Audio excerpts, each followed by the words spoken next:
સહજાનંદ સ્વામી મહારાજની જય, શ્રી અક્ષર પુરુષોત્તમ મહારાજની જય, બ્રહ્મ સ્વરૂપ શાસ્ત્રીજી મહારાજની જય, બ્રહ્મ સ્વરૂપ યોગીજી મહારાજની જય, પ્રગટ ગુરુ હરિ સંત ભગવંત સાહેબજી મહારાજની જય જય જય, શ્રી ગુરુ આજ્ઞા મહિમા પર્વની જય જય જય.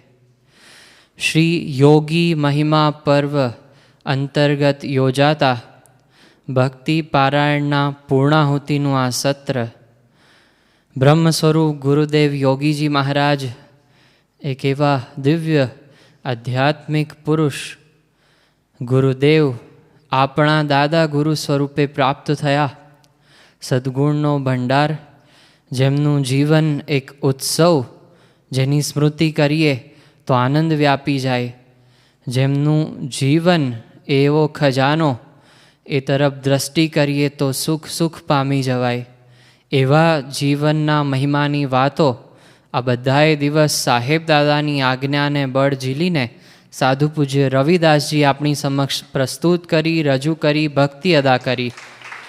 તેઓની ભક્તિને પ્રથમ તો કરતાલ સાથે બિરદાવીએ છીએ, ખૂબ ખૂબ વંદન કરીએ છીએ.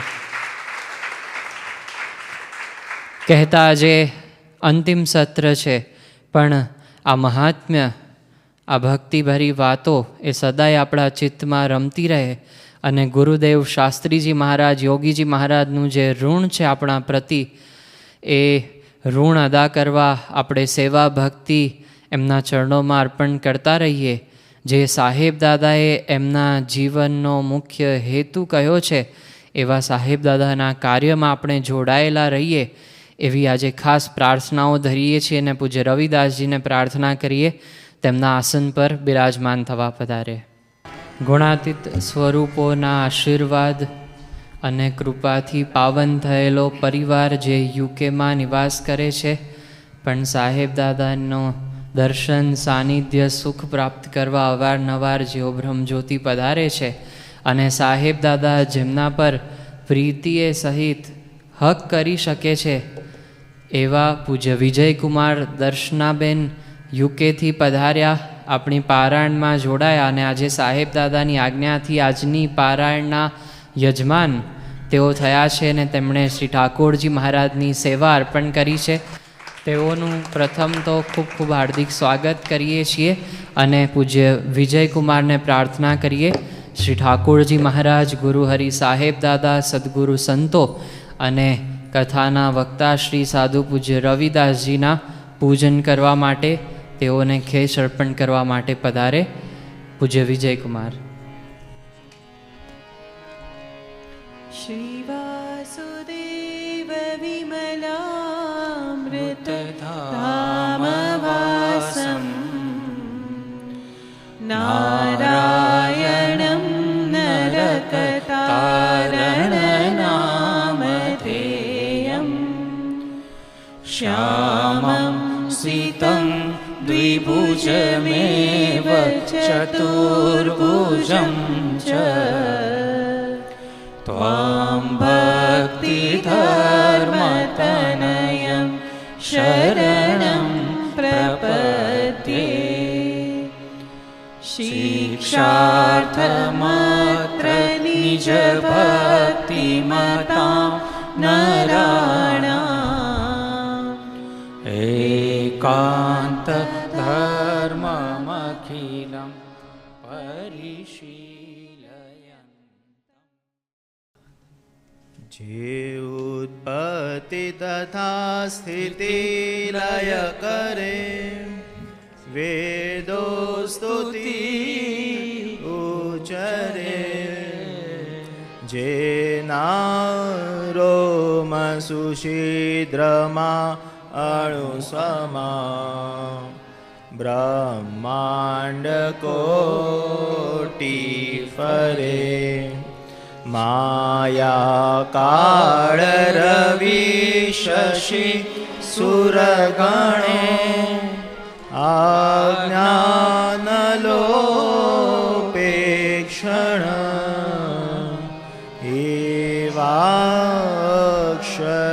અક્ષરધામના અધિપતિ, શ્રી સ્વામિનારાયણ.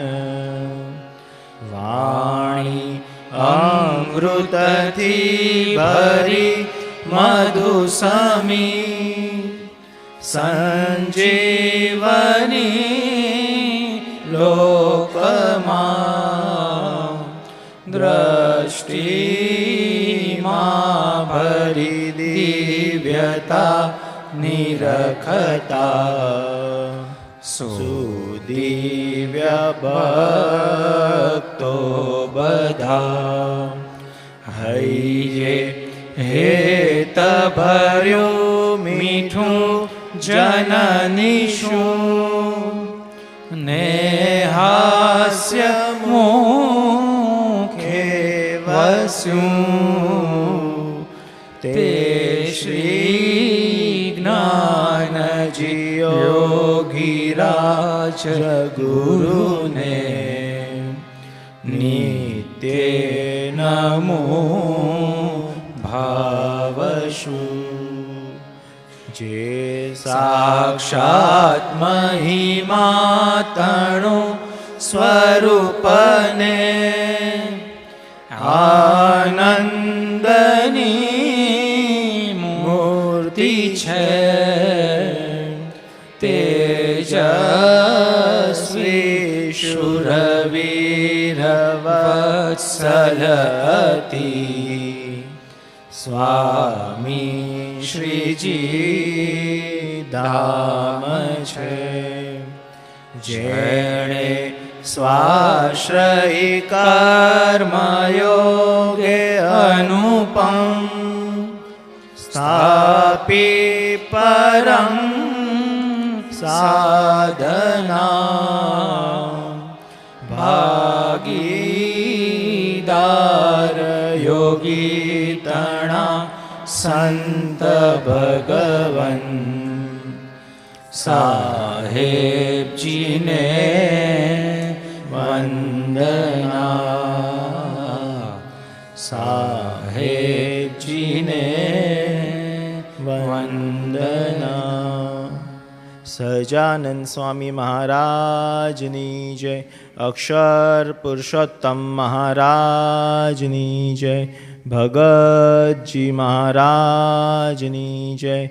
શાસ્ત્રીજી મહારાજની જય. યોગીજી મહારાજની જય. સંત ભગવંત સાહેબજી મહારાજની જય જય જય. બ્રહ્મ સ્વરૂપ ગુરુદેવ યોગીજી મહારાજના જીવન મહાત્મ્યના કથાના અંતિમ દિવસે ઉપસ્થિત સર્વે સદ્ગુરુ સંતો, વડીલ સંતો, સંતો, પાર્ષદો તથા સર્વે અક્ષર મુક્તોને ભાવભર્યા જય શ્રી સ્વામિનારાયણ. બાળપ્રભુ ઘનશ્યામ જ્યારે અયોધ્યામાં હતા અને માતા ભક્તિને જ્યારે દેહમાં જવર થયો હતો, એટલે કે તાવ આવ્યો હતો, ત્યારે માતા ભક્તિએ બાળપ્રભુ ઘનશ્યામને એવું કહ્યું, પૂછ્યું કે આ ધરા ઉપર જ્યારે ભગવાન પ્રગટ હોય છે ત્યારે એમને ઓળખવા કઈ રીતે? ત્યારે બાળપ્રભુ ઘનશ્યામ કહે છે કે મારા એકાંતિક સંત દ્વારા એનો સંગ કરીએ તો પ્રગટ ભગવાન ઓળખાય છે. માતા ભક્તિ આગળ પ્રશ્ન પૂછે છે કે એવા એકાંતિક સંતના લક્ષણ શું હોય છે? ત્યારે બાળપ્રભુ ઘનશ્યામ કહે છે કે એવા એકાંતિક સંતમાં 64 લક્ષણ હોય છે. એથી વિશેષ તેના જીવનમાં ધર્મ, ભક્તિ, જ્ઞાન, વૈરાગ્ય અને મહિમા એ નિતરતા દેખાય છે. એવા જેના જીવનમાં ધર્મ, ભક્તિ, જ્ઞાન, વૈરાગ્ય અને મહિમા નિતરતા આપણે બધા જ અનુભવ કરી શકીએ સંત ભગવંત સાહેબજી મહારાજની વાણીમાં. એવા બ્રહ્મ સ્વરૂપ યોગીજી મહારાજ જ્યારે 1961માં 51 સુશિક્ષિત યુવકોને દીક્ષા આપી ત્યારે ખરેખર બધાને એમ લાગ્યું કે યોગીજી મહારાજ જે કહે છે કે આપણે અક્ષર પુરુષોત્તમ મહારાજનો દિગ્વિજય કરવો છે, એ ખરેખર યોગીજી મહારાજ કરીને રહેવાના. યોગીજી મહારાજ 1961 પછી પણ અવિરત વિચરણ ચાલુ રાખ્યું. ગામે ગામ જ્યાં જેટલા પણ હરિભક્તો પોતાના સંબંધમાં આવે એ બધાને પત્ર લખીને પોતે પોતાના સમાગમનું સુખ આપતા. શરૂઆતમાં આ સેવા નિર્ગુણ સ્વામીની હતી. નિર્ગુણ સ્વામી ધામમાં ગયા, શાસ્ત્રીજી મહારાજ ધામમાં ગયા, પછી આ સેવા યોગીજી મહારાજના શિરે આવી હતી. યોગીજી મહારાજનો કાર્યક્રમ એટલો બધો વ્યસ્ત રહેતો છતાં દિવસના 6 થી 7 કલાક તેઓ આ પત્ર વ્યવહાર માટે ફાળવતા. ગાડીમાં જતા હોય અથવા તો જમતા હોય, ગમે ત્યારે સમય મળે ત્યારે યોગીજી મહારાજ કોઈ હરિભક્તનો આવેલો પત્ર વાંચતા અને એ પત્રનો જવાબ લખતા. સેક્રેટરી પત્રમાં નામ લખવાનું ભૂલી ગયા હોય, સરનામું લખવાનું ભૂલી ગયા હોય તો યોગી બાપા પ્રશ્ન જોઈને અથવા તો સમસ્યા જોઈને, ગામ જોઈને કહી દેતા કે આ પત્ર કોનો છે અને આ પત્રમાં નામ શું આવે. એક પણ પત્ર એ વૃથા જવા દેતા નહીં. જાડેશ્વરના નટવરભાઈ શુકલ કરીને યોગીજી મહારાજના નિષ્ઠાવાન હરિભક્ત, બાપાને રોજ પત્ર લખે. હવે રોજ કંઈ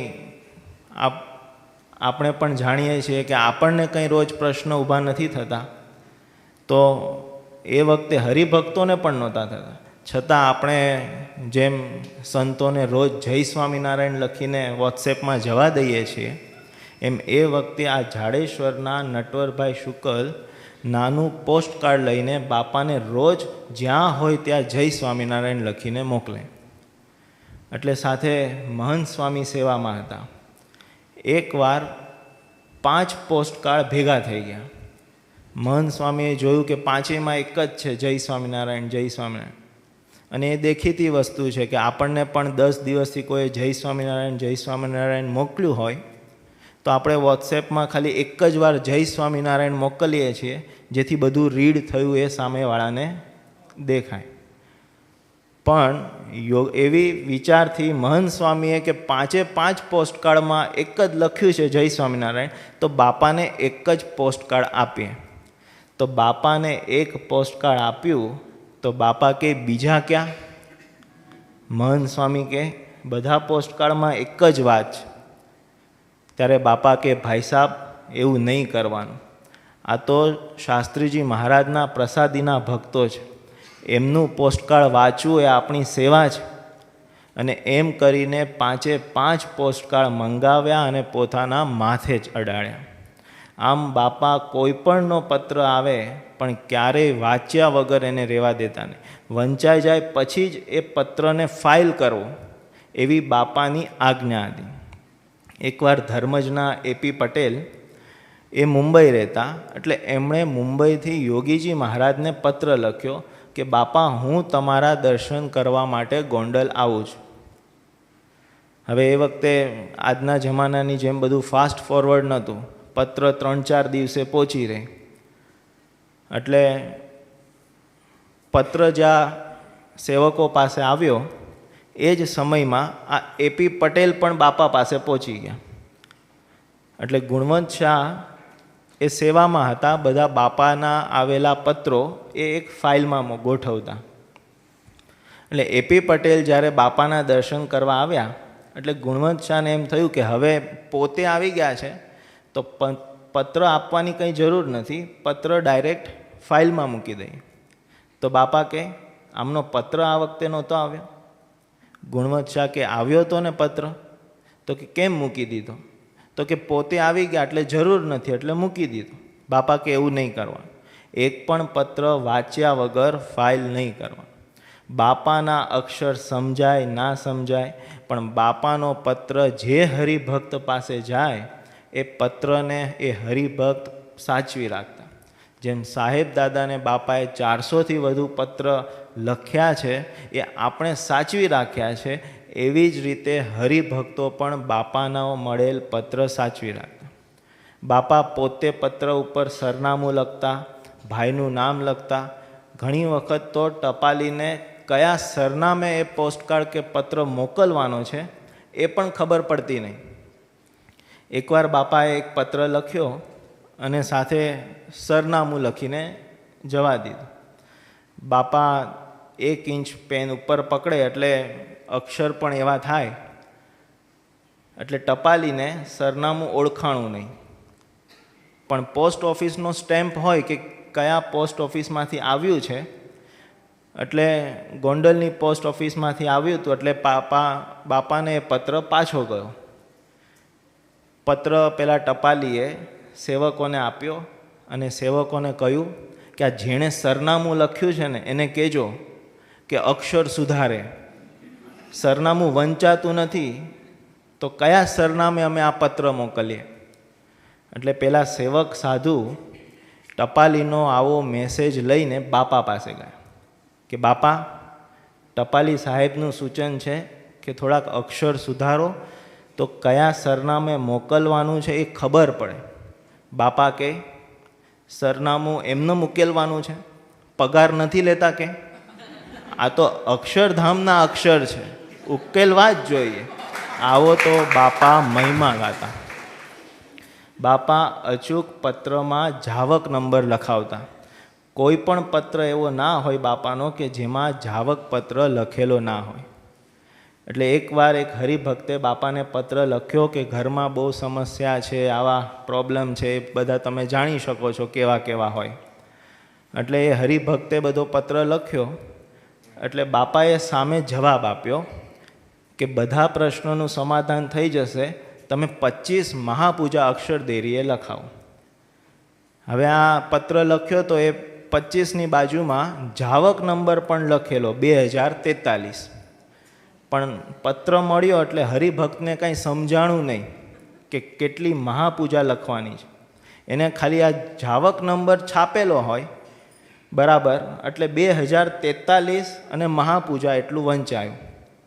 એટલે પેલા હરિભક્તે સામે બાપાને લખ્યું, બાપા મારી એટલી બધી શક્તિ નથી કે 2043 મહાપૂજા લખાવું, મારી તો 200 મહાપૂજા લખાવવાની શક્તિ છે. તમે આજ્ઞા આપતા હોય તો 200 મહાપૂજા લખાવો. સંતોએ જ્યારે બાપાને કહ્યું ત્યારે બાપા કે આપણે તો 25 જ કીધું હતું, પણ ઠાકોરજીએ બીજી 175 મોકલી આપી. આમ ઘણીવાર બાપાના અક્ષર ઉકલાય નહીં તો આવા પણ ઘણા પ્રસંગો થતા. ખાલી હરિભક્તોને નહીં પણ 51 યુવકો સાધુ થયા પછી બીજા જેને જેને સાધુ થવાનું બાપાએ કહ્યું હોય એ બધાને બાપા રોજ પત્ર લખતા. રોજ પત્ર લખીને બળ આપતા, બધાને નિયમ આપતા કે ડોશીને અડી જવાય તો નાઈ લેવું, નિર્જળા ઉપવાસ કરવા, નીચી દ્રષ્ટિ રાખીને ચાલવું, અભ્યાસ બરાબર કરવો. પરમહંસોના પ્રસંગ પણ બાપા પોતે પોસ્ટકાર્ડમાં પત્રમાં લખીને જે સાધુ થવાના હોય એમને બળ આપતા. બાપાના પત્રની એક વિશેષતા એ હતી કે પત્રમાં તારીખ, વાર, તિથિ, જગ્યા અને સમય આ 5 વસ્તુ એમાં લખેલી હોય. એકવાર બાપા મહુવામાં તારીખ 9/4/1962 વિરાજમાન હતા. ત્યારે યોગીજી મહારાજ સવારે 4:30 વાગે ઉઠીને પત્ર લખે છે મુંબઈમાં રહેતા સંતોને. એ પત્રમાં એવું લખે છે કે તમારા વતી અમે હંમેશા 4:30 વાગે ઉઠીને સ્વામી શ્રીજીની પ્રાર્થના કરીએ છીએ. તમે જે આ સંતો થયા છો એ શાસ્ત્રીજી મહારાજના પ્રસાદીના સંતો છો. તમે પૂર્વના સંસ્કારી છો, પૂર્વના મુક્ત છો, તો આપને આશીર્વાદ છે. આટલું બાપા લખીને નીચે આ પત્ર કેટલી વાર વાંચવો એ પણ લખે છે કે આ પત્ર 3 વાર વાંચવો. આ પત્ર કેટલો મહત્ત્વનો છે એનો મહિમા પણ બાપા લખીને સામેવાળા સંતો ભક્તોને સમજાવતા. ઇતિહાસ એવી નોંધ લે છે કે યોગીજી મહારાજને 500 કીર્તન તો મોઢે હતા, આખું વચનામૃત મોઢે હતું, સ્વામીની વાતો મોઢે હતી, પણ એની સાથે સાથે 10,000 હરિભક્તોના સરનામા પણ મોઢ્યા હતા.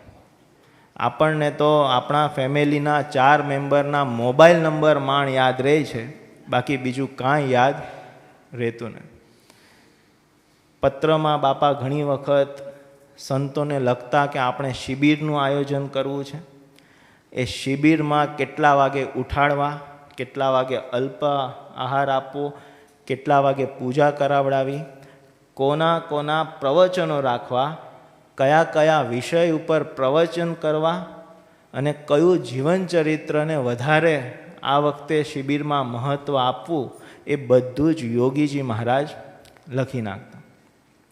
બાપાની નજર એવી કે સભામાં 200થી 300 હરિભક્ત હોય પણ કોઈ બાપાની નજરથી બચી ના શકે. આપણને એમ કે બાપા કથા કરે છે તો અમે વાતો કરીએ, અમે કમેન્ટ પાસ કરીએ તો ચાલ્યું જશે, પણ બાપાની નજરમાંથી એ કાંઈ બચીને જઈ શકતું નહીં. એકવાર બાપા સભામાં આશીર્વાદ આપતા હતા તો એક શંભુસિંહ નામના હરિભક્ત હતા. એ બેઠા બેઠા ઝોલા ખાતા હતા. એટલે બાપા ચાલુ આશીર્વાદમાં બોલ્યા કે ઝોલા ખાવા માટે કંઈ પૈસા આપવા પડે છે? હમણાં 10,000 રૂપિયા આપીએ તો ઝોલા આવે? પૈસાનો મહિમા છે એટલે ઝોલા ના આવે, પણ કથાનો મહિમા નથી એટલે ઝોલા આવે છે. આમ બાપા ચાલુ સભામાં કહી દે. ઘણી વખત તો કોઈ યુવકો બધા આગળ બેસતા, બાપાની સેવામાં હોય, સવારે વહેલા ઉઠવાનું હોય, એટલે કોઈક યુવકને બગાસું પણ આવે એટલે બાપા તરત યુવકને પૂછે, આપણે શું આવ્યું હમણાં? એટલે આપણને એમ થાય કથાનું પૂછે. પણ યુવકો એવા ઘડ્યા હતા કે લોકો શું વિચારશે કે લોકો શું કહેશે વિચાર્યા વગર બાપાએ પૂછ્યું છે ને તો જવાબ એવો જ આપતા કે બાપા બગાસું આવ્યું. આવા તો યુવકોનું ઘડતર બાપાએ કરે.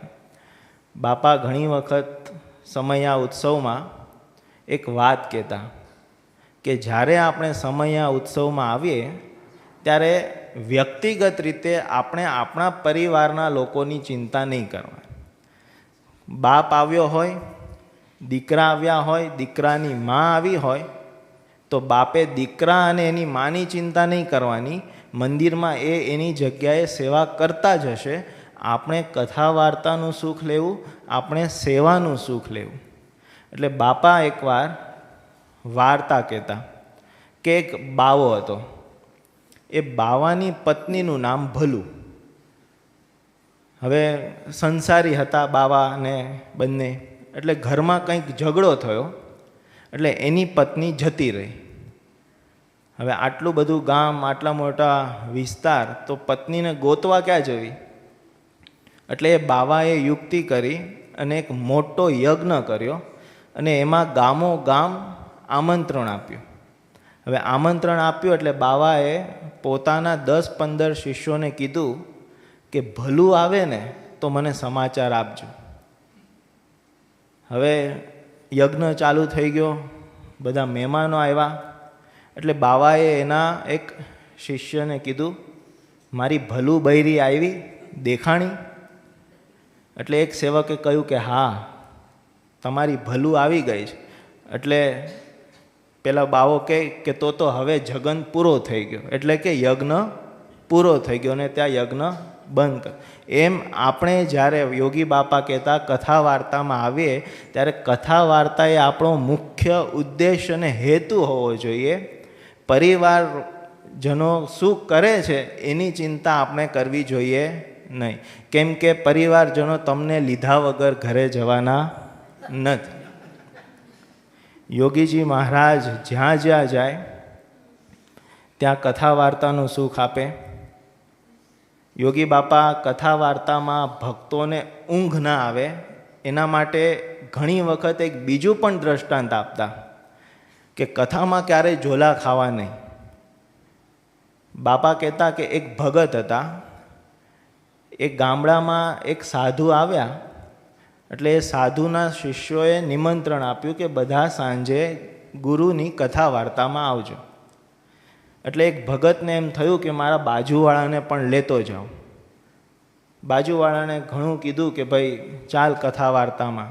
હવે પાડોશીએ કીધું મિત્ર છે, એટલે વાત રાખવા માટે પણ એના પાડોશીએ કીધું કે હા તું કહે છે ને એટલે હું કથામાં આવું છું, પણ હું મારું કામ લઈને આવીશ, કથા નહીં સાંભળું. પેલો કે વાંધો નહીં, કથામાં આવતો ખરા. પેલો જે પાડોશી હતો એણે ભીંડીમાંથી રેશા કાઢવાનું કામ તે કથામાં લઈ આવ્યું.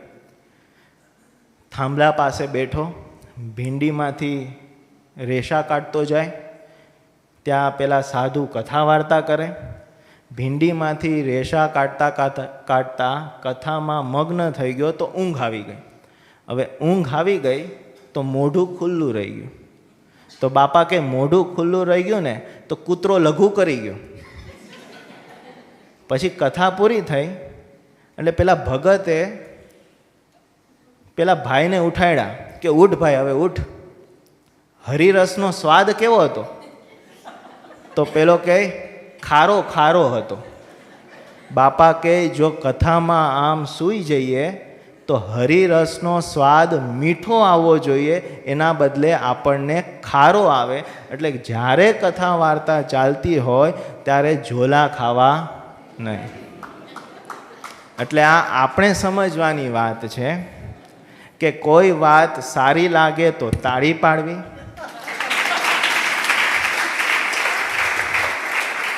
અને તાળી પાડવામાં પણ ભેદ છે. તમે સારી વાત લાગે ને તાળી પાડો ને તો વક્તાને તરત ખબર પડે, અને તમારા મન એવું હોય કે હવે વક્તા બંધ કરે ને પછી જે તાળી પડે એ પણ વક્તાને ખબર પડે. એટલે શ્રોતાઓએ એવું સમજવાનું જ નહીં કે અમે જ હોશિયાર છીએ, કેમ કે સામેવાળા આપણા કરતાં 10 ગણા આગળ હોય છે. આવી તો બાપાએ અનેક લીલાઓ કરતા, અનેક વાર્તાઓ કરતા.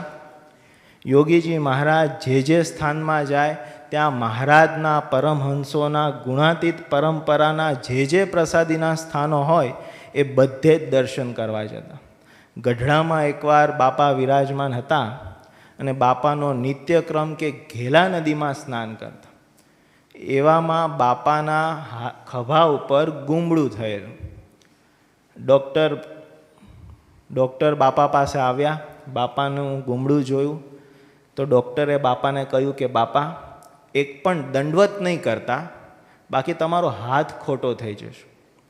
બાપા કે ગુરુ એવું તે કાંઈ હોતું હશે?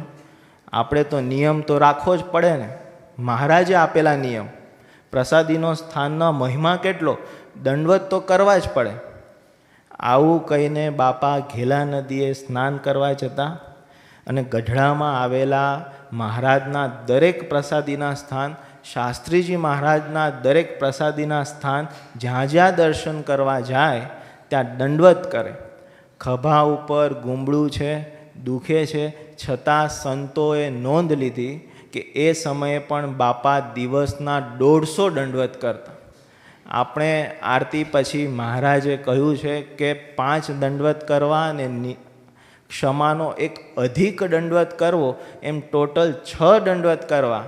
ભગવાને બંને સારા ખભા આપ્યા છે, છતાં આપણે આવું કરી શકતા નથી, કેમ કે આપણા મહિમામાં કચાશ. આ મહિમાની કચાશ ટાળવા માટે જ સાહેબ દાદાએ આ કથાનું આયોજન કર્યું છે.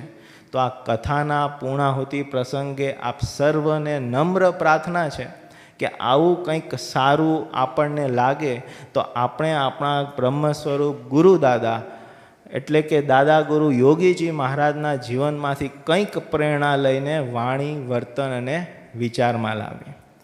યોગીજી મહારાજ બધા જ ધર્મનું સન્માન કરતા.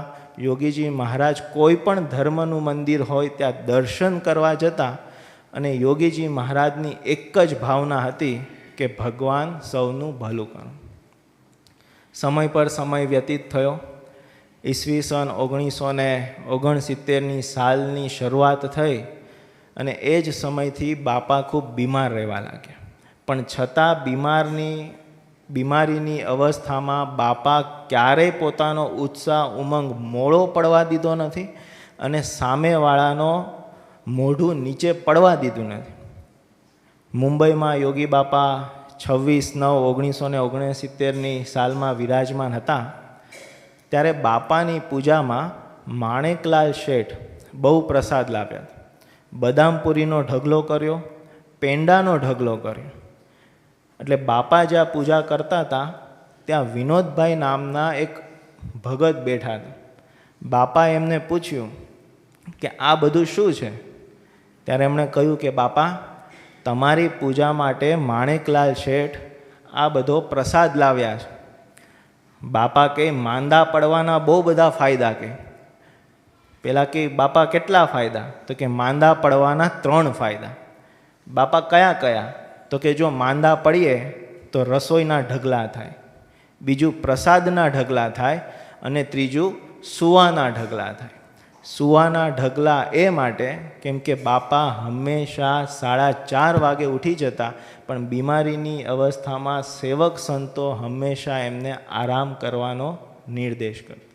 એ વખતે પણ બાપાની ગુરુ ભક્તિ કેવી, પોતાના શિષ્ય પ્રત્યેનો, સેવકો પ્રત્યેનો ભાવ કેવો કે વારંવાર લઘુ કરવા જવું પડતું, નીંદરની ગોળી લેવા છતાં પણ ઊંઘ ઉડી જતી. એટલે સવારે 4:30 વાગે ઉઠે પણ સેવક સંતોને વહેલા ના ઉઠવું પડે, એટલે બાપા પથારીમાં 6 વાગ્યા સુધી સૂતા રહેતા. આવો તો બાપાનો પોતાના શિષ્ય પ્રત્યેનો પ્રેમ હતો. એકવાર બાપા મુંબઈમાં 1/10/1969 વિરાજમાન હતા, ત્યારે એક સેવકે બાપાને કહ્યું, બાપા તમે ભણવામાં બહુ હોશિયાર હતા નહીં? બાપા કે હા. સેવક કે તમે તો ભણવામાં ફર્સ્ટ આવતા નહીં? બાપા કે હા. સેવક કે અત્યારે દુનિયામાં તમે ફર્સ્ટ છો? ત્યારે યોગી મહારાજ કે દુનિયામાં તો ખરા, પણ અત્યારે માંદામાં પણ અમે ફર્સ્ટ છીએ. કેમ કે બાપા એવું બોલેલા કે આ દેખાતું નથી, પણ આ શરીરમાં 17 બીમારીઓ છે. છતાં બાપાએ અવિરત વિચરણ ચાલુ રાખ્યું. જરાક બાપા સાજા થયા તો બાપા મુંબઈથી ગોંડલ ગયા. આફ્રિકાના ભક્તોની પ્રાર્થના સ્વીકારીને 5 ફેબ્રુઆરી 1970 નેરોબી ગયા, અને આફ્રિકાના જુદા જુદા ક્ષેત્રોમાં બાપાએ વિચરણ કર્યું. બાપાના મુખારવિંદ પર એટલું બધું તેજ, એટલું બધું હાસ્ય, અને કોઈ પણ પરિસ્થિતિને હળવાશથી લેવાવાળા બાપા. બાપા એકવાર કંપાલાથી 18 સીટર પ્લેનમાં સંતો ભક્તો સાથે આફ્રિકાના જ બીજા એક ખંડમાં જતા હતા. હવે ઘણા બધા એવા હતા કે પહેલી વાર આવું નાનું પ્લેન જોયેલું, એટલે ક્યાં શું હોય એ ખબર હતી નહીં. બધા બેઠા, થોડુંક ફ્લાઇટ ઉપર ગઈ, વિમાન ઉપર ગયું તો કોઈક સેવક સંતથી ઇમરજન્સી દરવાજો ખુલી ગયો, અને નીચે બરાબર મીઠા જળનો સરોવર. જો વિમાન નીચે પડે તો પણ ધામમાં, અને કંટ્રોલ ના થાય તો પણ ધામમાં. એ સમયે કંપાલામાં જે હરિભક્તો હતા એમનો એવો ભાવ કે બાપાનું વિમાન દેખાતું બંધ થાય પછી આપણે અહીંયાથી જઈએ. એટલે રાહ જોતા હતા કે બાપાનું વિમાન હમણાં દેખાવાનું બંધ થશે. એટલે એવામાં ઇમરજન્સી દરવાજો ખુલી ગયો તો પાયલોટ એટલો હોશિયાર કે પવનની વિરુદ્ધ દિશામાં પ્લેનને ટર્ન માર્યો તો દરવાજો બંધ થઈ ગયો. પછી પાયલોટે એવું વિચાર્યું કે હવે આપણે બીજા ખંડમાં ન જવાય, હવે પાછા આપણે કંપાલા જ ઉતરવું પડે. એટલે બાપાનું એરોપ્લેન પાછું કંપાલા ઉતર્યું તો બાપાનું પ્લેન દૂર જવાને બદલે નજીક આવે છે એવું જોઈને ભક્તો પાછા એરપોર્ટ ઉપર આવી ગયા. બધા ઉતરા એટલે ભક્તોએ પૂછ્યું કે બાપા પાછા કેમ આવ્યા? હવે એવું તો કહેવાય નહીં કે કોઈ સેવક સંતથી ઇમરજન્સી દરવાજો ખુલી ગયો તો એટલે અમારે પાછા આવવું પડ્યું. એટલે કોઈ કંઈ બોલ્યું નહીં. તો બાપા કહે તમારો ભક્તિભાવ જોઈને અમે પાછા આવ્યા. આવા બાપા દરેક પ્રસંગને હળવાશથી લેવાવાળા. તારીખ 23/5/1970 બાપા આફ્રિકાથી લંડન ગયા. ત્યાં વિચરણ કરીને જુલાઈ માસમાં લંડનથી મુંબઈ પધાર્યા. મોટા ભાગે હવે બાપાના શરીરે એટલી બધી કસર હતી છતાં બાપા અવિરત વિચરણ ચાલુ રાખતા. પણ તારીખ 11/1/1971 પોષી પૂનમનો સમયો જ્યારે યોગી બાપાએ ગોંડલમાં કર્યો ત્યારે બાપાની તબિયત વધારે બગડી. નાડીના ધબકારા પણ 14 જાન્યુઆરી 1971ના દિવસે 32 જેવા હતા. ડૉક્ટરે તપાસ કરી તો ડૉક્ટરને પણ નવાઈ લાગી કે 32 ધબકારા છે ને બાપા હજી એવા ને એવા જીવતા છે, એટલે કે એના દેહમાં પ્રાણ છે. બાપાની તબિયત વધારે બગડી એટલે 21 જાન્યુઆરી 1971માં બાપાને મુંબઈના ભાટિયા હોસ્પિટલમાં 208 નંબરની રૂમમાં તેમને દાખલ કરવામાં. દાખલ કર્યા. ડૉક્ટરોએ બધી તપાસ કરી. તારીખ 22 જાન્યુઆરી 1971ના દિવસે બાપાના નાડીના ધબકારા 40 જેટલા હતા. એટલે ડૉક્ટરોએ મિટિંગ કરી કે હાર્ટ એટેક ના આવે એના માટે આપણે પેસમેકર મુકાવી દઈએ. બાપાએ ના પાડી કે હવે આ દેહ રખાય એવું છે નહીં, કેમ કે કસર જ એટલી બધી હતી. અને બરાબર 23 જાન્યુઆરી 1971 મુંબઈ સવારે 10:30 વાગે દવાનો સમય થયો અને જ્યારે સેવક સંતોએ બાપાને દવા આપી ત્યારે બાપાએ કહ્યું કે હવે મારે દવા નથી લેવી, તમે પ્રમુખ સ્વામી અને મહંત સ્વામીને બોલાવો. એ સમયે પ્રમુખ સ્વામી અને મહંત સ્વામીને બોલાવ્યા ત્યારે પ્રમુખ સ્વામી અને મહંત સ્વામીને એટલું જ કહ્યું કે હવે આ દેહ રહેશે નહીં, એટલે હવે શાસ્ત્રીજી મહારાજની આજ્ઞા પ્રમાણે મને જે સેવા સોંપી હતી એ પૂરી કરું છું અને હવે પ્રમુખ સ્વામી મહારાજની આગેવાની હેઠળ તમે શાસ્ત્રીજી મહારાજની સેવા કરજો. લગભગ 12:45 બાપાએ પાણીનો એક ઘૂંટડો પીને પોતે સ્વતંત્ર થકા અક્ષરધામ સીધાવ્યા. પંચમહાભૂતનું આ શરીર હતું એટલે એ પંચમહાભૂતમાં વિલીન થયા, પણ બાપામાં જે તત્વ હતું, બાપા પોતે જે તત્વે રૂપે આ પૃથ્વી ઉપર પ્રગટ રહીને મુમુક્ષુઓને સુખ આપતા હતા, એવું ને એવું જ સુખ આપણા જેવા મુમુક્ષુને પ્રાપ્ત થાય એના માટે એ દિવસે બાપા સંત ભગવંત સાહેબજી મહારાજના સ્વરૂપે આપણને સૌને પ્રાપ્ત થયા અને અત્યારે એ જ યોગી સ્વરૂપ સાહેબ દાદાના આપણે સૌ દર્શન કરી રહ્યા. યોગીજી મહારાજનું જીવન જોઈએ તો બાપા જ્યારે શાસ્ત્રીજી મહારાજ ધામમાં ગયા ત્યાર પછી 1951થી 1971 સુધી 20 વર્ષમાં બાપાએ 4064 ગામમાં પધરામણીઓ કરી. આ 20 વર્ષમાં 1,71,730 ઘરે પધરામણી કરી. વચનામૃત, સત્સંગી જીવન, સ્વામીની વાતો, ભક્ત ચિંતામણી,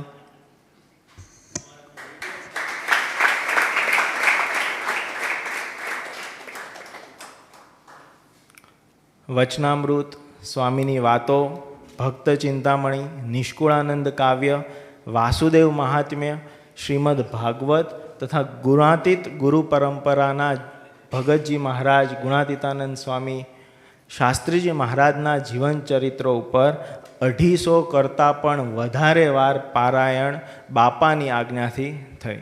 કુલ 72 જેટલા મંદિરોમાં બાપાએ પ્રાણ પ્રતિષ્ઠા કરી. 1955, 1960માં બાપાએ આફ્રિકાની ધર્મયાત્રા કરી. 1970માં આફ્રિકા અને લંડનની ધર્મયાત્રા કરી. 25થી વધુ યજ્ઞો કર્યા. બાપાએ આ 20 વર્ષમાં 350થી વધુ મંડળોની સ્થાપના કરી અને એથી વિશેષ આ 20 વર્ષમાં બાપાએ 5,47,500થી પણ વધુ પત્રો એ પોતાના ભક્તો અને સંતોને લખ્યા. આવું બાપા જીવીને એ સદાકાળ માટે આપણને સાહેબ દાદા સ્વરૂપે દર્શન આપવા માટે સંત ભગવાન સાહેબજી મહારાજના સ્વરૂપમાં લીન થયા. અહીંયા ઈશ્વરચરણદાસ સ્વામીએ લખેલું યોગીજી મહારાજનું જીવન ચરિત્ર પૂર્ણ થાય છે.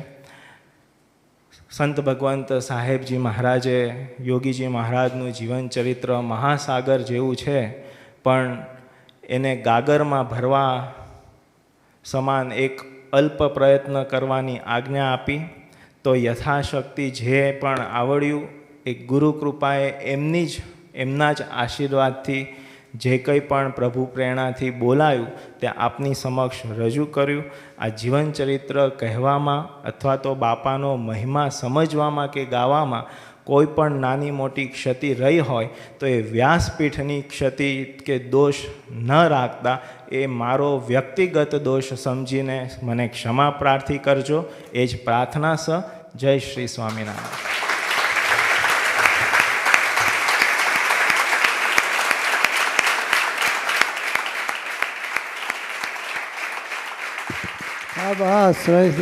સાધુ રવિદાસજી. આજે આ પારાયણની પૂર્ણાહુતિ થઈ રહી છે ત્યારે સાહેબ દાદાની આજ્ઞા અને કૃપાએ આપણને આ અદ્ભુત લાભ પ્રાપ્ત થયો. ઘણું શીખવા મળ્યું અને તે અંગેના પ્રતિભાવ આપણા જ સંતો અને ભક્તોના મુખે આપણને સાંભળવાનો લાભ મળે તેવી સુંદર વ્યવસ્થા આપણને ગુરુહરિ સાહેબ દાદાની કૃપાથી પ્રાપ્ત થવાની છે. પ્રથમ સંતોને પ્રાર્થના કરીએ કે પારાયણ પ્રતિભાવ અંગે પોતાના ભાવ વ્યક્ત કરવા પધારે. સર્વે સંતો પૈકી પ્રથમ સાધુ પૂજ્ય રમેશદાસજી ઝાલાવાડિયાને પ્રાર્થના છે પારાયણ પ્રતિભાવ પ્રવચન માટે પધારે. સહજાનંદ સ્વામી મહારાજની જય. પારાયણ પ્રતિભાવ માટે મારી પાસે શબ્દો નથી દાદા, પણ મને મારું બાળપણ યાદ આવતું હતું. પાર્ટીશન પછી સાકરદાના સંતો, ખાસ કરીને મહાપુરુષ સ્વામી માણાવદર ઘણું આવતા અને એવાએ પારાયણનો લાભ ખૂબ આપતા. એમની યાદ આવી. આપણા રવિભાઈની જેમ એમની શૈલી પણ એકદમ શાંત અને સ્પષ્ટ. એ ખૂબ યાદ આવતું હતું એ વખતનું બધું. એક એ જે વાતાવરણ હતું, ખરેખર આ પારાયણ છે એ સુખદેવજીએ પરીક્ષિતને ભગવાન કૃષ્ણની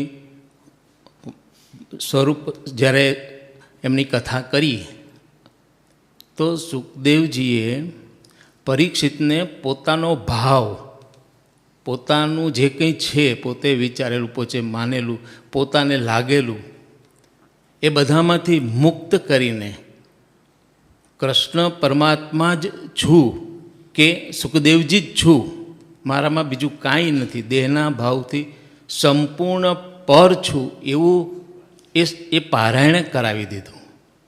એમ આજે પણ આપણા આટલા દિવસથી પારાયણ ચાલે છે. સાહેબદાદાની ખૂબ ખૂબ કૃપા. સાહેબદાદા પોતે પણ હાજર રહે. આપણને સૌને સાહેબદાદાના દર્શન કરવાની પણ ખૂબ મજા આવતી હતી. સાહેબદાદા જાણે પોતે બાપામાં ખોવાઈને જ બેઠા હોય એવા ભાવથી આપણને એમના દર્શન થતા હતા. એવો કંઈ વાત આવે એટલે તરત જ પોતે એમની આખી પોતાની સ્મૃતિ આપણી સાથે શેર કરીને આપણને આનંદ કરાવતા હતા.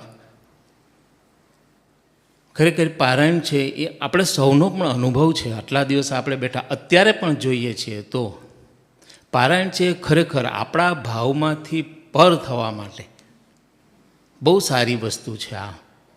અને એટલે જ શાસ્ત્રીજી મહારાજ આપણે આવ્યું હતું પારાયણમાં કે શાસ્ત્રીજી મહારાજ બીમારી ગ્રહણ કરી તો શાસ્ત્રીજી મહારાજે સૌને બેસાડીને પારાયણ કરાવડાવી. એકાએક ભગવાનના લીલા ચરિત્રો, ગુણાતીત પુરુષોના લીલા ચરિત્રો. ગઈકાલે જ હું સાહેબદાદાએ આજ્ઞા કરી છે ને તો પેલું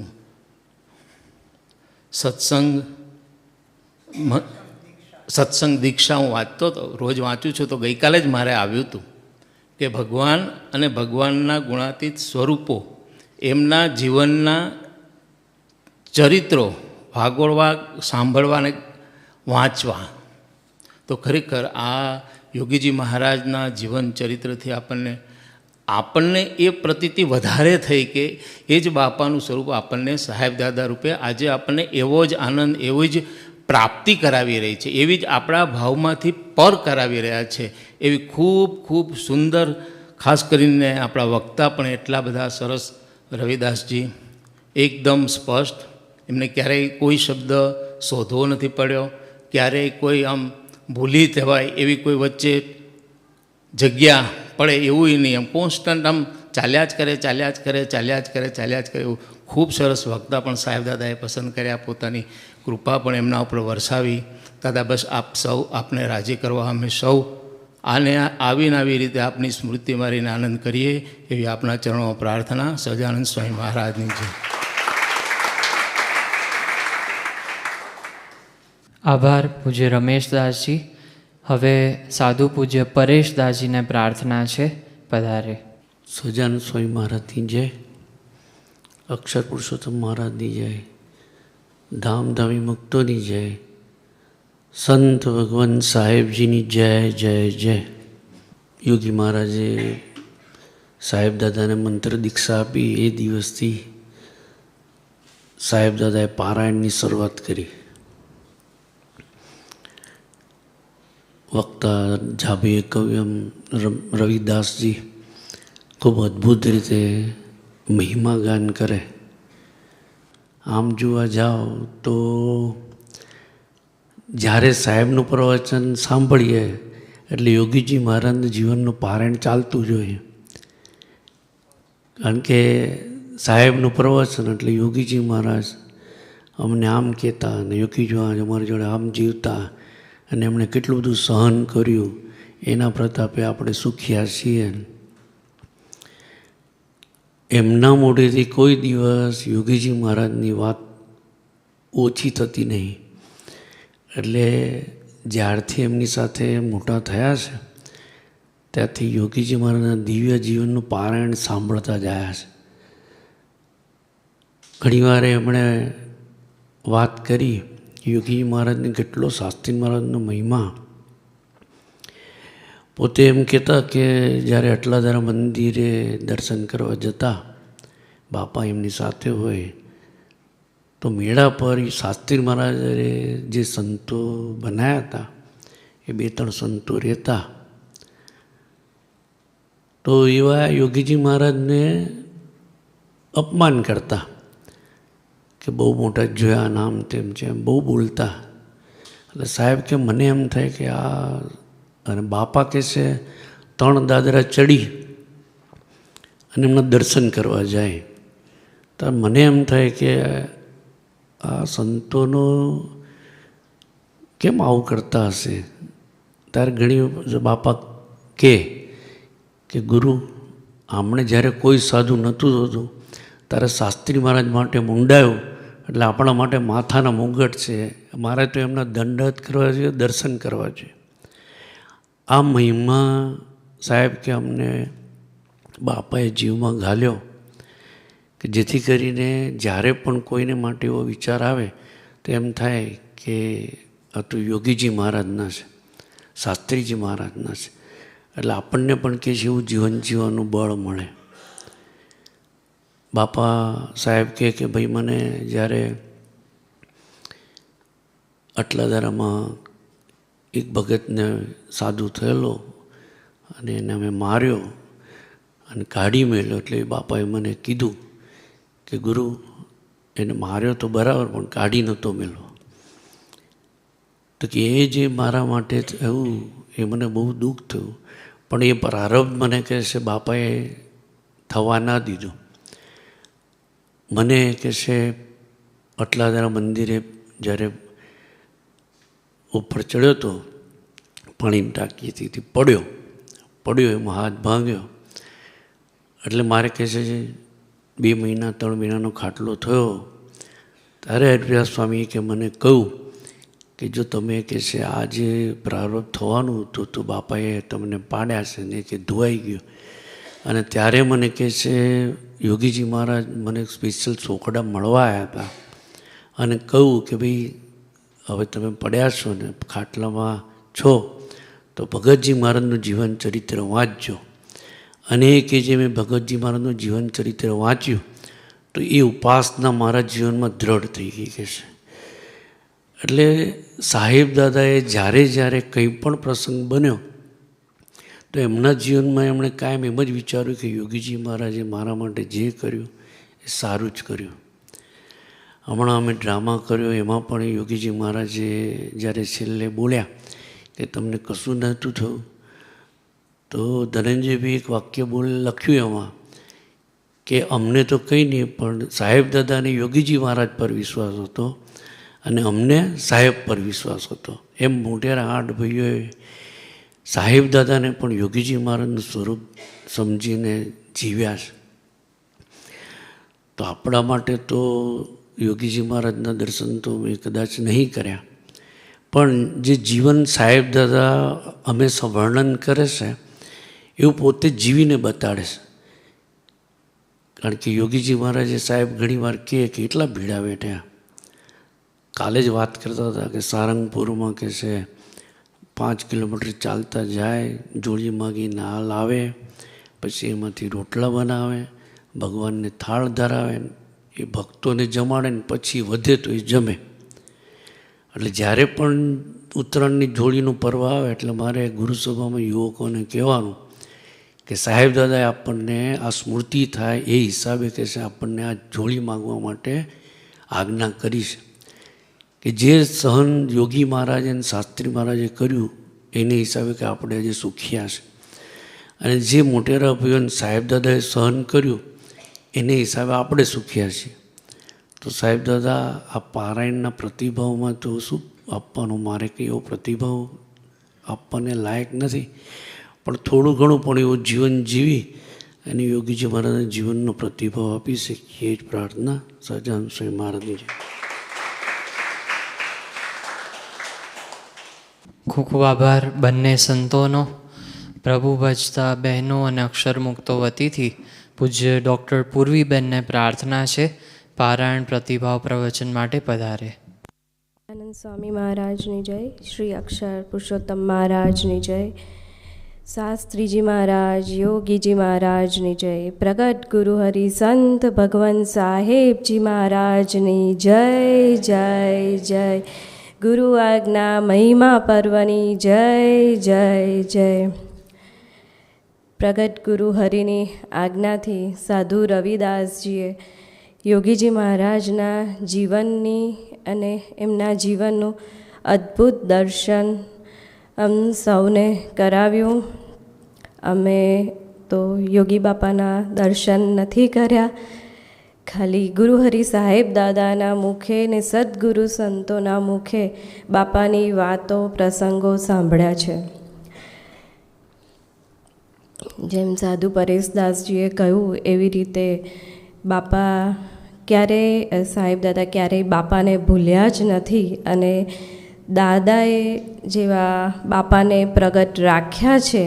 આપણે પારાયણ સમયે કે ક્યારે પણ જ્યારે પણ સાહેબ દાદાના દર્શન કર્યા હોય તો યોગી બાપાની વાત આવે અને દાદાના મુખારવિંદના દર્શન કરીએ તો આપણને પણ એટલો જ આનંદ થાય કે દાદા કેવા બાપાને ધારીને જીવન જીવી રહ્યા છે. તો સૌપ્રથમ તો દાદાના ચરણોમાં એ જ પ્રાર્થના કે દાદા આપે કૃપા કરી બાપાના જીવનના દર્શન કરાવ્યા અને અમ પર એ કૃપા કરી કે જેથી અમને સૌને પણ એ મહિમાથી જીવન જીવતા શીખાય અને અંતરદૃષ્ટિ થાય, એના માટે જ આપે આ પારાયણ ગોઠવ્યું હશે એવું હું માનું છું. આજે જે વાત કરી કે બાપા 150 દંડવત કરતા, બાપા દેહને ગણ્યું જ નથી. દેહ ભીડા ભક્તિ એ બાપાનું જીવન હતું. કાલે સાહેબ દાદાએ કહ્યું કે બાપા દિવસની 150 પધરામણી કરતા, ગાદલું પાથર્યું હોય, અને દાદાએ અમને પણ કહ્યું કે તમે જરા કરી જોજો કે તમે દિવસમાં 150 ઉઠક બેઠક કરી શકો છો. એટલે બાપાની જે ભીડા ભક્તિના દર્શન કરાવ્યા અને સાધુ રવિદાસજીની અદ્ભુત શૈલી કે જે મહારાજના પ્રસંગો, ગુણાતીતાનંદ સ્વામીના પ્રસંગો, ત્યાંથી શાસ્ત્રીજી મહારાજ, યોગીજી મહારાજ, અને છેલ્લે સાંકળીને લાવ્યા કે આપણને એવા જ પ્રગટ ગુરુહરિ સાહેબ દાદા મળ્યા છે કે જેનો આપણે મહિમા સમજીએ અને જીવનમાં એ મહિમા ઉતારીએ. તો સાહેબ દાદા આપના ચરણોમાં એ જ પ્રાર્થના કે આપ અમ પર આવી કૃપા કરતા રહેજો અને આપે જેમ બાપાનો મહિમા પ્રગટાવ્યો છે એમ અમે પણ આપનો મહિમા પ્રગટાવી શકીએ. એ જ આપના ચરણોમાં પ્રાર્થના. સહજાનંદ સ્વામી મહારાજનો જય. ખૂબ ખૂબ આભાર. પારાયણ પૂર્ણાહુતિની વિધિવત ઘોષણા તેમજ આશીર્વાદ માટે અનુપમ મિશનના પ્રમુખ સદગુરુદેવ પરમ પૂજ્ય અશ્વિન દાદાને પ્રાર્થના કરીએ છીએ. સહજાનંદ સ્વામી મહારાજની જય. શ્રી અક્ષર પુરુષોત્તમ મહારાજની જય. મુક્ત અક્ષર પુરુષોત્તમ મહારાજની જય. બ્રહ્મ સ્વરૂપ શાસ્ત્રીજી મહારાજની જય. બ્રહ્મ સ્વરૂપ યોગીજી મહારાજની જય. પ્રગટ ગુરુહરિ સંત ભગવંત સાહેબજી મહારાજની જય જય જય. સાહેબજીના વાલા સર્વે સંતો સર્વે અક્ષર મુક્તોની જય જય જય. બ્રહ્મ સ્વરૂપ યોગીજી મહારાજના જીવન કવનની વાતો સાધુ રવિદાસજીના શ્રીમુખે સાંભળવાનો આપણને અદ્ભુત લાભ મળ્યો. તેઓએ લંડનમાં અને અમેરિકામાં પારાયણો કરી એની આપણે ઓડિયો વિડીયો દ્વારા લાભ લીધો હતો. પણ અહીંયા તપોભૂમિ બ્રહ્મજ્યોતિ ઉપર બ્રહ્મ સ્વરૂપ યોગીજી મહારાજના જીવનની વાતો સાંભળવાનો ગુરુહરિ સાહેબ દાદાની કૃપાથી આપણને અદ્ભુત લાભ પ્રાપ્ત થયો અને ગુણગાન ને મહિમાની સેવા કરી એવા સાધુ રવિદાસજીને ખૂબ ખૂબ અભિનંદન આપીએ. આપની આવી અમૃત વાણી અને સમયે સમયે થોડી ટકોર આપ અમને કરતા રહો અને એનો લાભ અમને મળતો રહે તેવી પણ શ્રી ગુરુચરણે પ્રભુચરણે પ્રાર્થના કરીએ છીએ. બ્રહ્મ સ્વરૂપ યોગીજી મહારાજની વાતો આપણે ગુરુહરિ સાહેબ દાદાના શ્રીમુખે સાંભળી છે અને વર્ષોથી ગુરુહરિ સાહેબ દાદાએ મારા ગુરુ યોગીજી મહારાજ એ વિષય ઉપર અદ્ભુત બ્રહ્મ સ્વરૂપ યોગીજી મહારાજનું જીવન જેમને એમના પ્રત્યક્ષ દર્શન નથી કર્યા એમની સમક્ષ રજૂ કર્યું છે. એટલે આપણા માટે તો યોગી બાપા સદાય જીવંત અને તેમાંય વળી ગુરુહરિ સાહેબ દાદા સ્વરૂપે આપણને મનાયા. એટલે એવા બ્રહ્મ સ્વરૂપ યોગીજી મહારાજના કીર્તનો પણ આપણે શિબિરમાં 23 તારીખે સાંભળ્યા.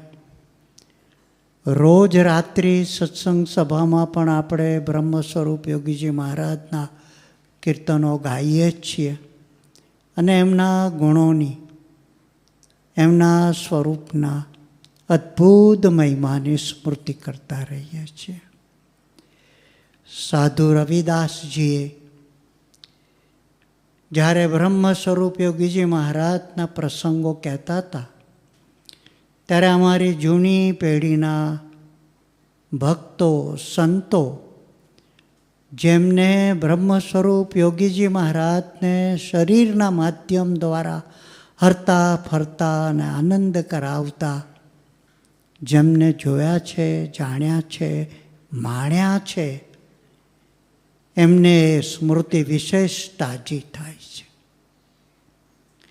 1971માં યોગી બાપાએ એમના પંચભૂત શરીરની લીલા સંકેલી, પણ 51થી 71, 20 વર્ષમાં બ્રહ્મ સ્વરૂપ યોગીજી મહારાજે જે કાર્ય કર્યું એ સદગુરુ સંત પરમ પૂજ્ય મનોજદાસજીની ભાષામાં કહીએ તો એમને અદ્ભુત શ્રી અક્ષર પુરુષોત્તમની ઉપાસનાની દ્રઢતા આપણા સૌનાય જીવનમાં અને સમગ્ર સત્સંગ સમુદાયના ભક્તોમાં કરાવી આપી. એ પોતે એવું જીવ્યા અને આપણે એ માર્ગે ચાલી શકીએ, એવું જીવી શકીએ એ માટેની સંસ્થાકીય વ્યવસ્થા અને એનું આખું બંધારણ અને એમાંય નવીન ભાત પાડે એવી ભગવા હૃદયના સાધુઓની સંસ્થા પણ બ્રહ્મ સ્વરૂપ યોગીજી મહારાજે આપણને ઊભી કરી આપીને એમના તદ્વત ભાવને પામેલા શ્રી અક્ષર અને પુરુષોત્તમના પરમ તત્વના ધારક ગુરુહરિ પરમ પૂજ્ય સાહેબ દાદાની નિશ્રામાં મૂક્યા.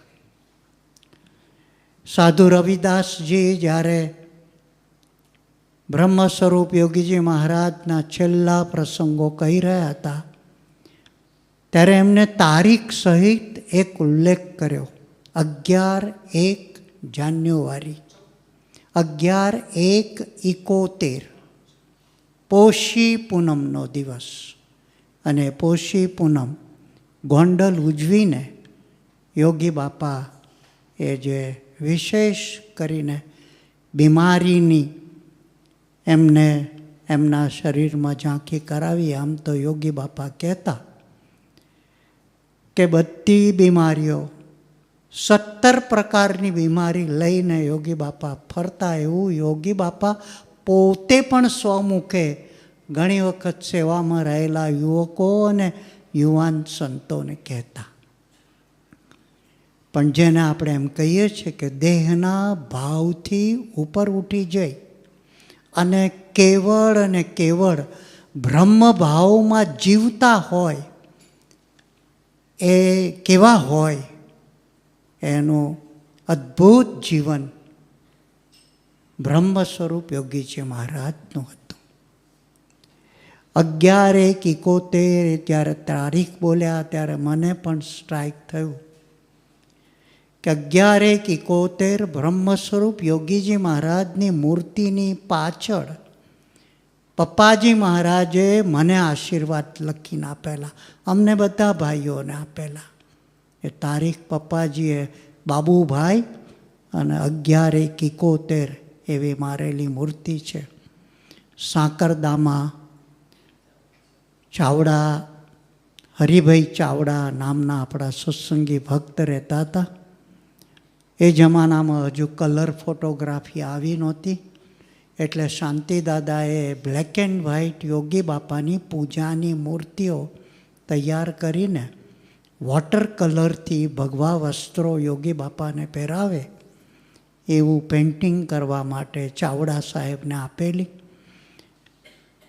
એ મૂર્તિઓ તૈયાર થઈને આવી એટલે શાંતિદાદાએ પપ્પાજી મહારાજને આપી અને પપ્પાજી મહારાજે અમને તે વખતે જે અમે હતા એ બધા સંતોને એ પ્રસાદીની મૂર્તિ આપી. એમાં પપ્પાજી મહારાજે જાણે કે અંતર્યામીપણે એવો આદેશ મને કર્યો કે હવે સાહેબ દાદાના કાર્યમાં પૂરેપૂરા ભળો. 1970માં ફેક્ટરી શરૂ કરી ત્યારે આપ સૌને મારી જીવન કથા ખબર છે કે મારા વિચારો સાહેબ દાદા કરતાં જુદા હતા. પપ્પાજીની આજ્ઞાના પાલન કરવાની પૂરી તૈયારી નહોતી.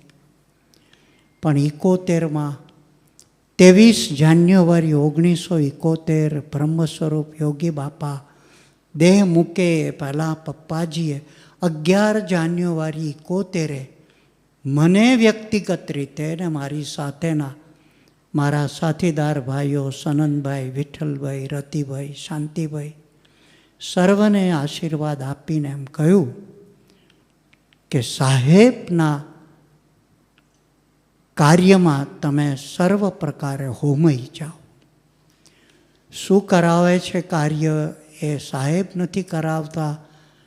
બ્રહ્મ સ્વરૂપ યોગીજી મહારાજ અને મહારાજ સ્વામિનારાયણ ભગવાનની પરમ શક્તિ એમની પાસે કાર્ય કરાવે છે. અને કાર્ય તો નિમિત્ત છે. તમને બ્રહ્મરૂપ કરવા માટે દેહના ભાવથી ઉપર ઉઠીને બ્રહ્મ ભાવમાં રહેતા કરવા માટે નિમિત્ત રૂપેના આ કર્મયોગ તમને આપી રહ્યા છે. એવા જ્ઞાનના શબ્દો તે દાડે તો નહોતા આવડતા અને નહોતા સમજાયા. પણ પપ્પાજીએ યોગી બાપા દેહ મૂકે એ પહેલાં અમને ગુરુહરિ સાહેબ દાદાની સંપૂર્ણ નેતાગીરી સ્વીકારીને એમના શરણે, એમના શિષ્ય, એમના સેવક થઈને જીવવાની આજ્ઞા કરી. એ તારીખ આજે હમણાં જ રવિદાસજી બોલ્યા 11/1/71, ત્યારે મને એ આશીર્વાદની સ્મૃતિ થઈ. એવી જ સ્મૃતિ એક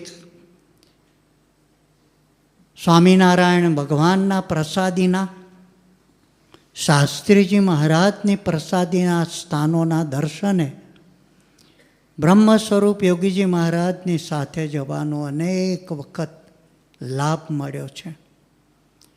યોગી બાપા જ્યાં હોય ત્યાં ધૂળમાં પણ દંડવત કરતા. કઈ જગ્યા છે, શું છે, કશું જોયા વગર. એવો એક બહુ સુંદર પ્રસંગ સ્મૃતિનો સેવાલિયાથી આગળ ઠાસરા નામનું ગામ છે. અને ત્યાં ગામની બહાર એક ગોચર, અને એમાં સ્વામિનારાયણ ભગવાન પધારેલા એનો ઓટલો છે. ને ત્યારે અમે બધા સાથે યોગી બાપાની સાથે સાથે ખેડા જિલ્લામાં આવે એટલે જ્યાં જ્યાં જવાય ત્યાં ગુરુહરિ સાહેબ દાદા સાથે અમે યોગી બાપા સાથે ઠાસરા ગયેલા. અને ગામના લોકોએ જગ્યા બતાડી એટલે ત્યાં દર્શન કરવા માટે ગયા. અને યોગી બાપાએ ત્યાં આગળ દંડવત કરવાની તૈયારી બતાડી. ત્યારે ગુરુહરિ સાહેબ દાદાએ જે બુશર્ટ પહેર્યો હતો એ ફટાફટ બુશર્ટ કાઢી અને પાથરણા તરીકે પાથરી દીધો. આખું શરીર તો ધૂળમાં એ થાય, પણ યોગી બાપાનું મુખ અને છાતી એ ધૂળમાં ના થાય એવી રીતે બુશર્ટ સાહેબ દાદાએ ત્યાં આગળ પાથરી દીધો. ને બુશર્ટ ઉપર યોગી બાપાએ સ્વામિનારાયણ ભગવાનના પ્રસાદીના ઓટાને દંડવત કર્યા. આપણે વિચાર કરીએ કે ગુરુહરિ સાહેબ દાદાને એમના ગુરુદેવ બ્રહ્મ સ્વરૂપ યોગીજી મહારાજને માટે બુશર્ટ પાથરી દીધો. એટલે હું એનું અર્થઘટન એમ કહું કે તમારા માટે આ જાન કુરબાન છે. યોગી આ જિંદગી તારા નામે કરી, તારા નામે કરી, એમ આપણે કીર્તન તો ઉછીડી ઉછીડીને ગાઈએ જ છીએ, પણ પોતાની જાતને કેટલી સાચવી રાખીએ છીએ એ આપણને ખબર છે. ત્યારે સાહેબ દાદાએ તો જેમ ફટાફટ અને શાંતિ દાદાએ બુશર્ટ પ્રસાદીનો કરીને ઘણા લાંબા સમય સુધી સાચવી રાખેલો.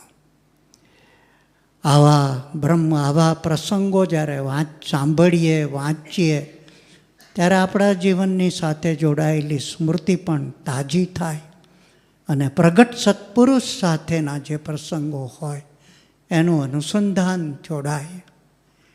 એવા બ્રહ્મ સ્વરૂપ યોગીજી મહારાજ એ પોતે જીવી ગયા. અને સાહેબ દાદા એમના મહાત્મામાં એમ કહે છે કે આવતી પેઢી મનુષ્ય શરીર, હાડ માંસવાળું મનુષ્ય શરીરમાં આવું ભગવાનનું પર બ્રહ્મ તત્વ આ પૃથ્વી પર વિચરી ગયું એ માનવાને કબૂલ થશે નહીં.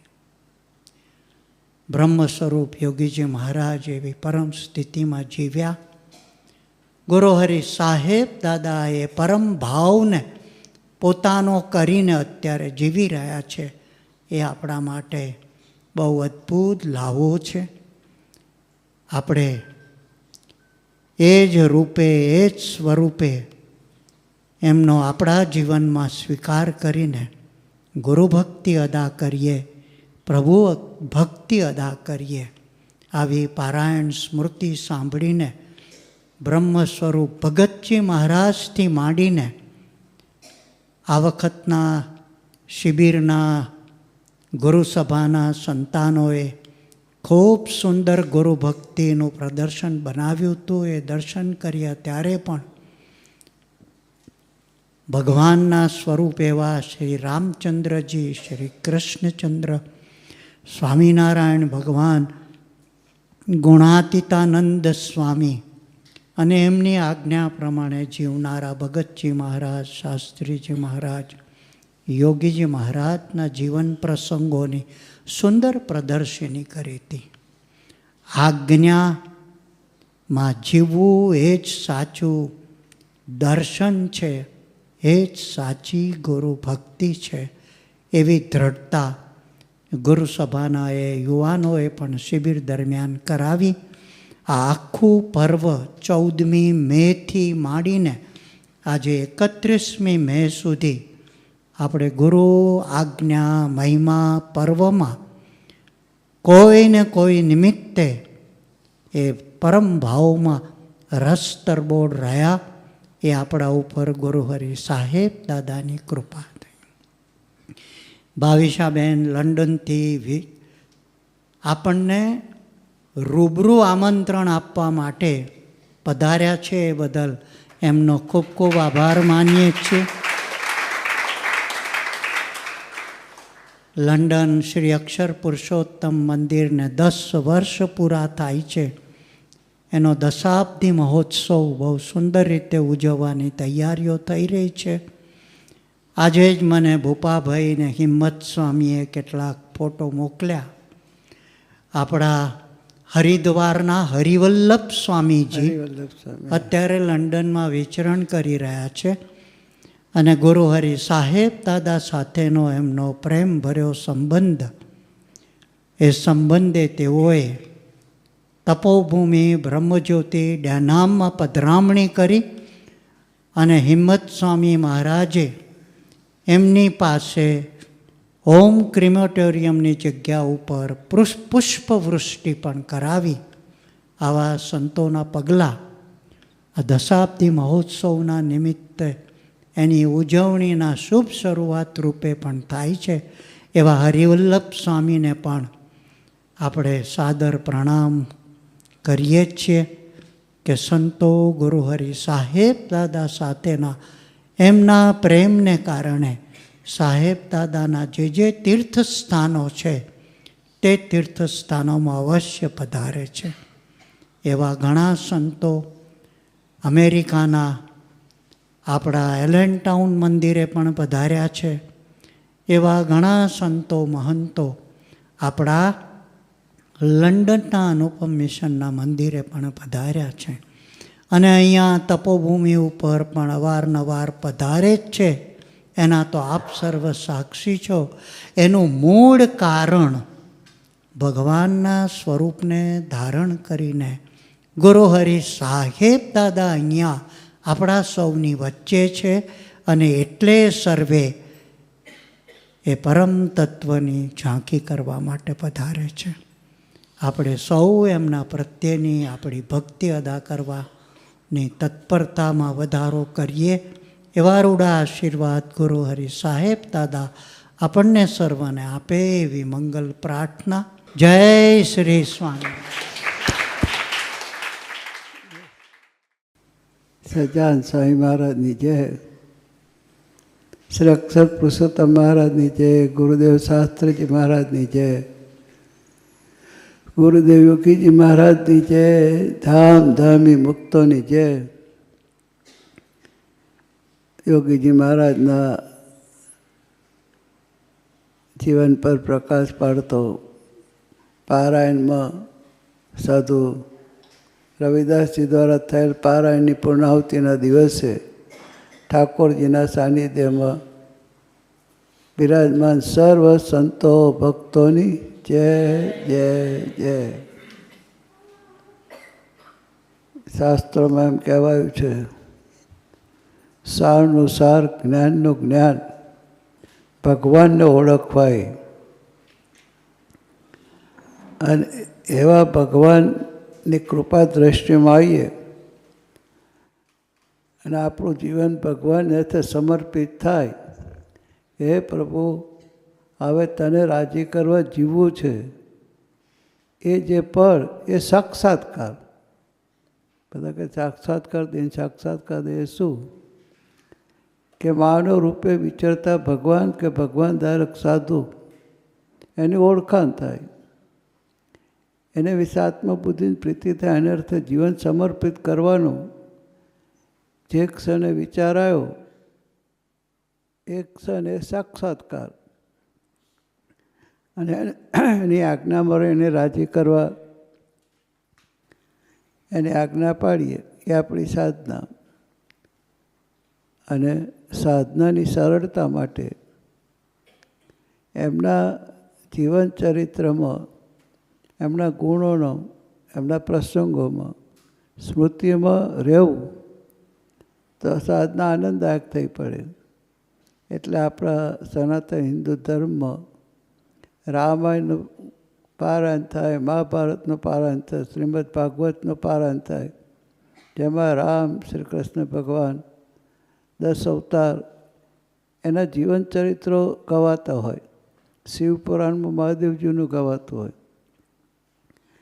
એમ મોટા પુરુષના જીવન ચરિત્રનું ગાન કરવું ને સાંભળવું, એની સ્મૃતિમાં રહેવું, તો ગમે એવા દેહભાવથી ઉપર થવા માટેની જે સાધના છે આપણી સરળ થઈ જાય. એ અર્થમાં આપણે યોગી બાપાના જીવન ચરિત્ર પર ખરેખર સાધુ રવિદાસને ફરી તાલીઓથી ફરીથી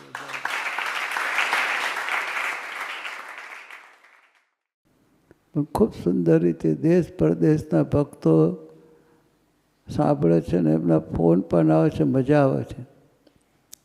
અને ખરેખર અહીંયા લોકલ મારા બ્રહ્મજ્યોતિમાં વસતા બધા સંતો, લોકલ બધા હરિભક્તો, અક્ષર મુક્તો હખડે ઠક 8 વાગ્યાની આજુબાજુ મંદિરમાં પહોંચી જાય. એ જ બતાવે છે ભગવાનને રાજી કરવાનો સૌના હૃદયમાં કેવો ભાવ છે. આ વસ્તુ ખરેખર આપણી સાધનાને ખૂબ સરળ ને આનંદદાયક બનાવે છે. બાપા પણ પારાયણ બહુ કરાવતા, શાસ્ત્રીમાં જ પારાયણ કરાવતા, સત્સંગી જીવન, ભક્ત ચિંતામણી, જેમાં મહારાજના લીલા ચરિત્ર હોય, પારાયણ કરાવતા. આપણા વખત હવે શિબિરો બહુ થાય છે ને, શિબિરો, જ્ઞાન શિબિરો. પારાયણ ખરેખર ખૂબ સુંદર થયું, મજા આવી ગઈ બધાને. સભામાં બેઠા બસ મોટું કામ થઈ ગયું. બાપા કે એક જણે બાપાને પ્રશ્ન પૂછ્યો કે બાપા તમે કહો ધૂન કરો, અડધો કલાક ધૂન કરો, ધૂન કરો. કહું ધૂનમાં બેસું છું ને, મન સારું બહુ ફરા ચાલે, બિઝનેસ પર જતું રહે, આ જતું રહે, ત્યાં જતું રહે. એટલે પછી 5 મિનિટમાં ઊભો થઉં છું, ધૂન નહીં કરતો, કારણ કે મન જ ઠેકોણે નહીં રહેતું. બાપા કે ગુરુ, કોઈનું મન ઠેકોણે રહે નહીં, કહે છે તમારે ફિઝિકલ સ્થૂળ દેહ કરીને ધૂનમાં બેસવાનું. મનને કહેવાનું કે તારે જ્યાં ફરવું ત્યાં ફર, ઇંગ્લેન્ડ, અમેરિકા, ચંદ્રલોકો પર જાય તારે જવું હોય તો, હું બેઠો છું. આપણે નહીં બાળકને કે, નાનું બાળક હોય આપણે લઈને આવે, ઘણી માઓ બાળકને લઈને આવે છે, એને તમે પકડીને સભામાં બેહો, આવે એને તો અક્ષર પુરુષોત્તમ આ બધી વાતોમાં ઇન્ટરેસ્ટ હોય નહીં, એટલે થોડી વાર બેસે, પછી કે હું બેસ, એની મેં આંખ કાઢે એટલે પાછું હું બેસી રહે, હું બેસ, પછી ફેંકડો ત્રણ એટલે પછી એને લઈને બહાર જવું પડે. પણ આ જોઈએ કે આ કેમ્પસમાં કોઈ છોકરાને નુકસાન થયું છે નહીં, ટ્રાફિક છે નહીં, ભલે કૂદાકૂદ કરતું. છોકરો, નાનો છોકરો બહાર કૂદે, ખેલે, કૂદે, એની એનર્જી એટલી, એની એનર્જી કલાક 1.5 કલાકમાં એનર્જી ખલાસ થઈ જાય. ને પછી આવીને એની માના ખોરામાં માથું મૂકીને સૂઈ જાય, સભામાં જ સૂઈ જાય હોય. એમ બાપા કે મનની તાકાત કેટલી, એને કહ્યું તારે જ્યાં ફરવું ત્યાં ફર, જ્યાં ફરવું ત્યાં ફર, પણ સ્થૂળ દેહ કરીને તમે ધૂન કરો, સ્વામિનારાયણ સ્વામિનારાયણ સ્વામિનારાયણ બોલો. એમ કથામાં સ્થૂળ દેહ કહીને બે સમજ પડે કે ના પડે? ભગવાન કે આ છે ને સબીજ જ્ઞાન છે. કેવું જ્ઞાન છે? સબીજ જ્ઞાન છે. કાનમાં શબ્દો જાય છે ને કાનમાં કોઈ પૂળો નાખીને બેઠા નથી. આપણે સમજણ ના પડે કે આમાં એ અંદર જઈને ભગવાન કે આ વસ્તુ જાળ થશે, તમને ખૂબ સુંદર આનંદ આવશે. અમે બાપા પાસે અત્યારે જે બોલીએ છીએ એ બાપાના વખતમાં, પપ્પાજી કાકાજીના વખતમાં કથામાં બેઠેલા સાંભળેલી જ વાતો છે, બાકી અમારી કંઈ નવી વાતો છે જ નહીં. એ અંદર જાય એ પછી આપણને જીવન જીવવાની રીત બતાડે. એટલે કથા વાર્તામાં આવીને બધા સંતો, બધા ભક્તો, દેશ પરદેશમાં વસતા ખરેખર મુમુક્ષુઓ, આપણે આનંદ કરવો જોઈએ કે બધા કથા શાંતિથી સાંભળે છે, મજા આવે છે. ઇંગ્લેન્ડમાં સાંભળે છે બધાને એ તો.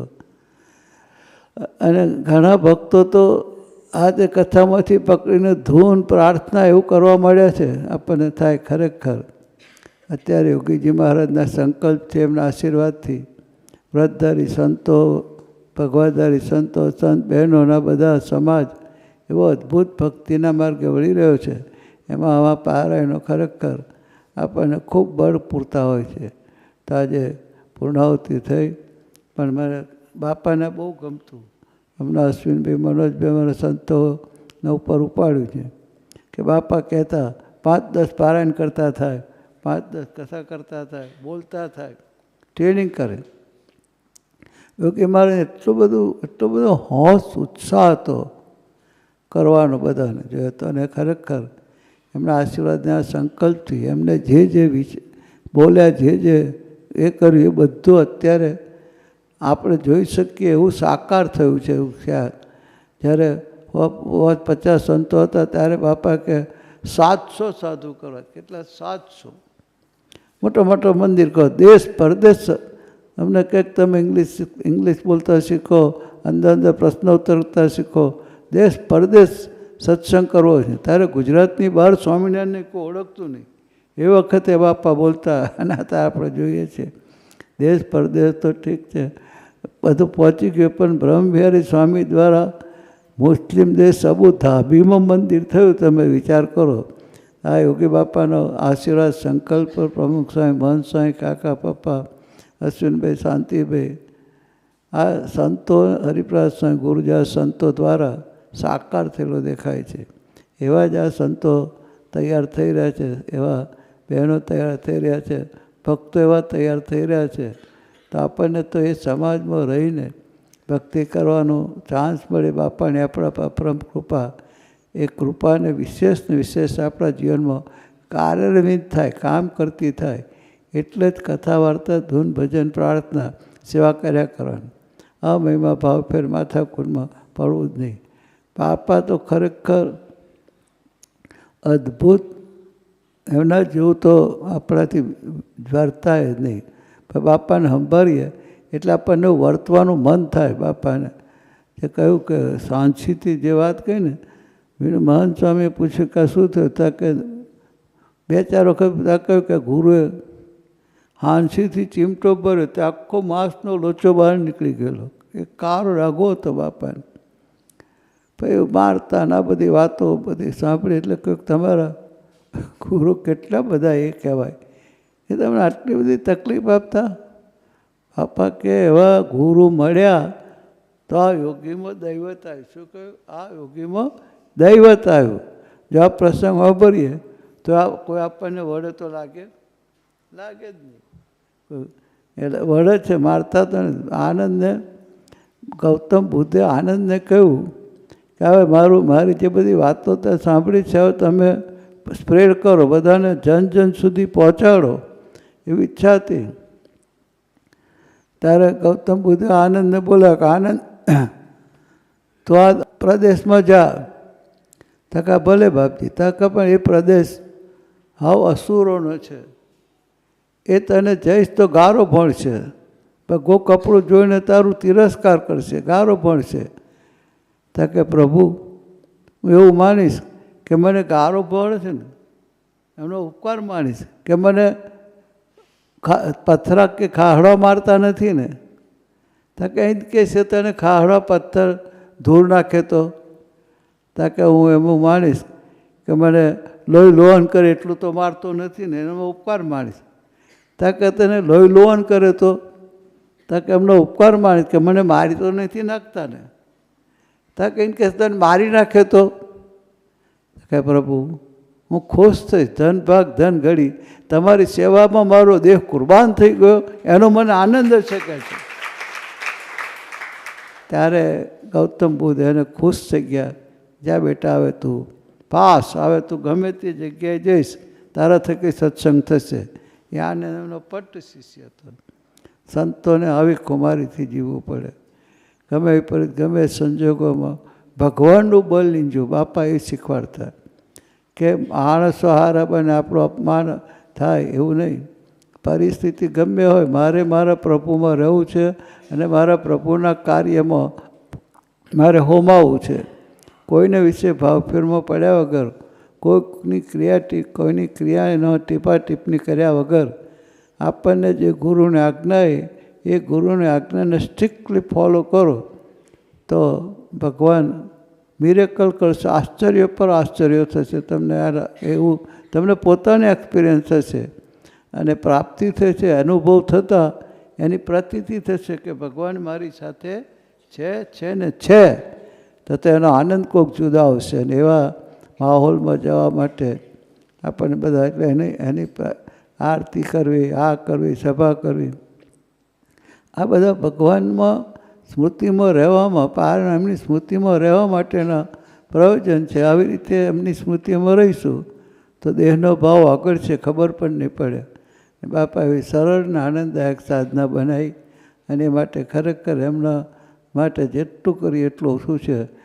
રવિદાસ ફરીથી દેશ પ્રદેશમાં આ કથામાં જોડેલા સર્વવાલા ભક્તો સંતો અહીંયા પણ આપણી સાથે આ કથામાં લાભ લેવા રોજ પધારતા એવા વાલા સંતો ભક્તો અને અશ્વિનભાઈ બધાનો આભાર માન્યા.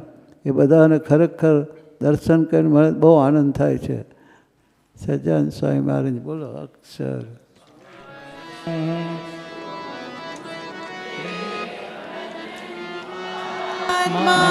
રૂપે ભક્તિ કરો સર્વદા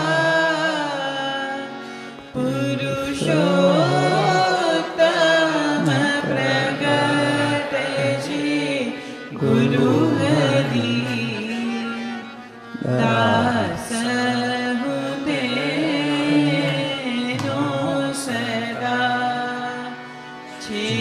સંબંધ